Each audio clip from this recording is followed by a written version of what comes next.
दुर्गा कब आवे मोरंगना, तोला सुमर सुमर के मनावो वो दाई दुर्गा कब आवे मोरंगना।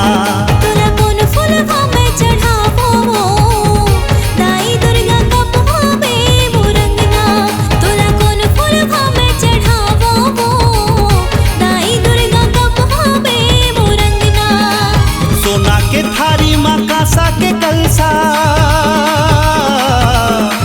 सोना के थारी माँ कांसा के कलसा, तोला चांदी के दिना जलावा वो चंद्रा सेनी नाथल दाई बूढ़ी माई कब आवे मोरंगना, तोला सुमर सुमर के मनावो वो दाई दुर्गा कब आवे मोरंगना। हाँ माता रानी कब आवे मोरंगना।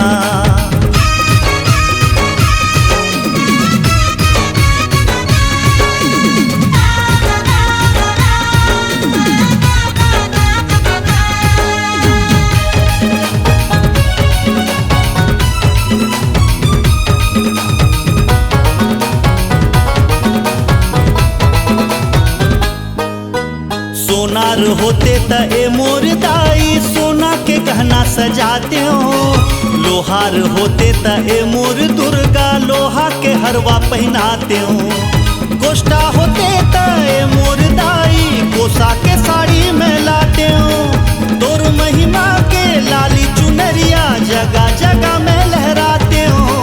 सोनार होते त ए मोर दाई सोना के गहना सजाते हो, लोहार होते त ए मोर दुर्गा लोहा के हरवा पहनाते हो, गोष्ठा होते त ए मोर दाई कोसा के साड़ी में लाते हो, तोर महिमा के लाली चुनरिया जगह जगह में लहराते हो, तोला 16 सिंगार चढ़ावा वो बमलाई समलाई महामाई कब आवे मोरंगना, तोला सुमर सुमर के मनावो वो दाई दुर्गा कब आवे मोरंगना।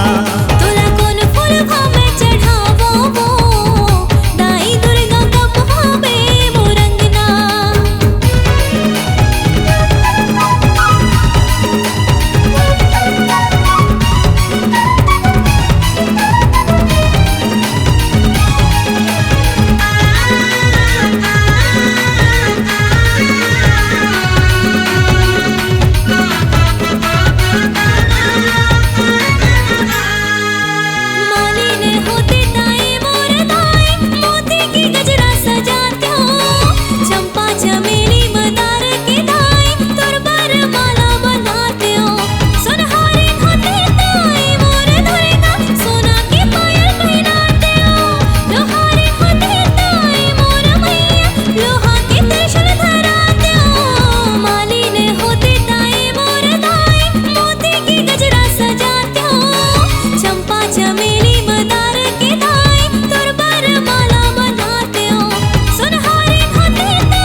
तोला सुमर सुमर के मनावो वो दाई दुर्गा कब आवे मोरंगना।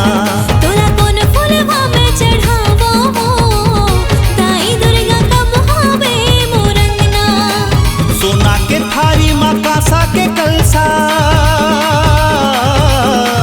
सोना के थारी माँ कांसा के कलसा, तोला चांदी के दिना जलावा वो माता रानी अम्बे रानी दाई दुर्गा कब आवे मोरंगना। हाँ चंद्रा सेनी कब आवे मोरंगना।